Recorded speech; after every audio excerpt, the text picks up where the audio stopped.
All right, welcome into another edition of the 2022 MLB Draft Show. I'm really excited about this one. We've got another Campbell Camel. We got Humpball USA here, Sanford, North Carolina's own Thomas Harrington. Thomas, what's going on, man? How you doing? Doing great, Joe. Thanks for having me. Absolutely, man. Excited to talk to you. We're a big fan of the Carolinas, but we're a big fan of Campbell. You and Zach Neto, you guys are doing a big thing this year. Spencer Packard last year. You guys it's a pipeline of talent. I want to kind of open the floor a little bit for you, Thomas. Introduce who you are, what you're like on the mound, and then a little bit about who you are off the field. Yeah, so like you said, I'm Thomas Harrington from Sanford, North Carolina, about 45 minutes from Raleigh. Yeah, I've been playing baseball pretty much all my life. Is kind of what I lived and died for. Um, but played all sports, growing up, baseball, basketball, and football. On the mound, really just relax, feel, get up there, throw a bunch of strikes, get a bunch of guys out. So off the field, man, love golf, love doing anything with sports. I watch a ton of sports outside of baseball. So yeah, that's pretty much my life just revolved around sports and baseball. I dig it, man. You've really grown into your own this year. You've really kind of taken that next step. You saw a big velo bump in the fall, and now it's holding here into the spring. I want to give you a chance to kind of showcase your arsenal. If you've got a baseball nearby, uh, show the viewers what do you throw, how do you throw it, and kind of what are you thinking with the batter in the box. Yeah, so just to start off, bread and butter, four seam fastball. Yeah. Um, I didn't throw the four seam much last year. Rarely, kind of towards the end last year, I threw all two seams. But we added the four seam in this year, and it's really helped me get guys above the zone, and I can command it my glove side much better than the two seam. I still throw the two seam, just really traditional grip. Been throwing that all my life. Really like to run it into righties and away from lefties. It works really well off my changeup. So speaking of that, we'll go right into the changeup. Uh, Circle. Circle change grip, pretty traditional across the four seam. Um, Probably my best secondary pitch this year. Which, if you would ask me that in the fall, I probably would have called you a liar. But yeah, it's worked really well. Been able to throw it to righties and lefties. Yeah, it's kind of been my put away pitch. Slider, next, also pretty Yeah. traditional grip. I got pretty much the same kind of grips across the four seams for all my pitches. Slider's gotten a lot better over the past over the season. Honestly, beginning of the season it was kind of hit or miss. Some days it would be really good, and I'd throw some good ones, and then other days it'd be not so good. But it really came along the last couple of weeks. Last pitch is I throw a spike curve. It's really get me over pitch, show a little something different to the hitters than the slider. But I really like it. It's made a lot of strides since last year. I barely threw it last year, but yeah, it's worked out well for me. I dig it, man. I really want to talk about the evolution of your arsenal because, last year, tall, lanky kid, two seam slider, kind of going back and forth, working left, right, east, west. This year, you add in the four seam. You start throwing the at least a show me spike curveball, and that, like you said, that changeup really kind of growing into an above average offering. Starting with the four seamer, how deep do you get into the metrics, the analytics? I mean, is it a pitch that you're just trying to throw at the top of the zone? Are you aware of the hop? Like, what was the idea behind adding the four seamer this year? Yeah, I mean, the biggest thing is when I came into Campbell, I was 166 pounds. Yeah. I was not physical whatsoever. I gained some good weight over the past year and a half, and I've noticed that kind of my arm slots creeped up just a hair.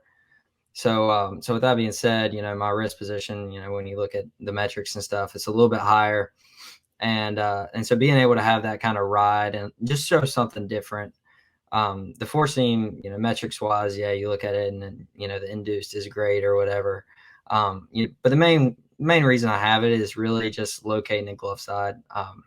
It's kind of been my bread and butter to, getting into those lefties. Cause I really struggled with that last year, and I wish I would have had it last year, especially, facing, Tanner Allen at Mississippi State and, trying to get inside to him instead of just trying to throw two seams away.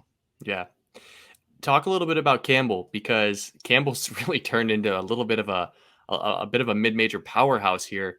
Kind of, what do you contribute? What do you attribute the dearth in talent and the growth at Campbell? Kind of, where does it come from, and is it sustainable?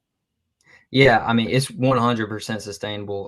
The coaches here have done a great job, and if you look at kind of the track record of Campbell, they weren't always great by no Yeah, means, but they do a great job, providing for the athletes here, and school's phenomenal as well.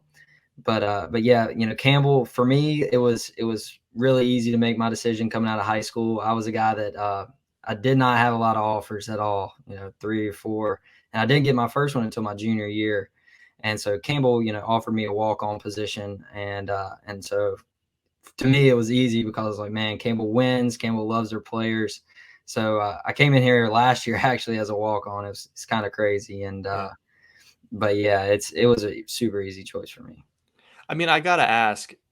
Just, I mean, you're like 24 months removed from having 3 or 4 offers, and being 166 pounds just 2 years ago, now being mentioned as a potential first round pick, and you know going pro after just 2 years in college. Is it kind of surreal? I mean, obviously that's 3 months away. It's a long ways away. You have decisions to make down the road, but seeing where you've gone in 24 months, can you believe it? I mean, my younger self would definitely be proud. But yeah, it's something that I've always believed in, man. Like even in high school when you didn't have a single offer, it was something that you believed in, and something that you believed in so much that it comes to life. So yeah, it's super exciting. But we're here to win baseball games for the Camels right now. Yeah. So how did it happen? You're up, what, are you up 30, 35 pounds in a couple of years? You've added a bunch of good weight. The stuff is obviously ticked up. Kind of walk me through the last 24 months and how this acceleration happened so quickly. Yeah, honestly, it was just getting around guys that love the game of baseball. Our pitching coach and strength coach, I have to kind of shout those guys out. That they do a great job, and I attribute most of it to them. In high school, I lifted weights, but not serious. I'd try and go get an arm pump or whatever, but never For the really. girls, pump the Yeah, biceps for the girls. yeah, exactly. But I never really, squatted or deadlifted or anything like that. And then, coming into Campbell, you're on a really, really restrictive program. And so yeah, I think most of it attributes to the weight room and just being around guys that love the game and they're smarter than you, so you get to learn a lot. I dig it. Well, obviously, you guys, Campbell's got quite a bit to go here. You guys are having a good season. I want to ask for you personally and for Campbell, what's next? What are some of your personal goals here as we work our way toward the last third of the season? And obviously, the Campbell Camels. What's next for you guys? Yeah, so obviously for us, our goal is to make it to Omaha. We've had a great season so far, but the month of May and the month of June is when it matters. So we're ready to get rolling in the month of May. We got exams this week, so after that, it's all baseball from here. Personal goals, just go out there and compete for my team. That's my job. That's what I'm here for. So yeah. You have. I don't want to say. You have prototypical size. You have a very clean delivery, and I want to know if there's a pro pitcher that you've ever modeled your game after, or someone that you specifically liked watching growing up. Yeah, I mean, obviously, I feel like this is a pretty common answer, but I love watching DeGrom pitch. DeGrom's unfreaking believable. Super clean delivery. The ball flies out of his hand at 100. Obviously, I don't throw 100, Yet, um, but yet, hopefully. But yeah, I mean, I love watching DeGrom. Similar pitcher to me, I think, is Lance McCullers. Lance, pretty similar arsenal. Able to fade the ball away. Able to throw. I think he throws like a little cut slider thing.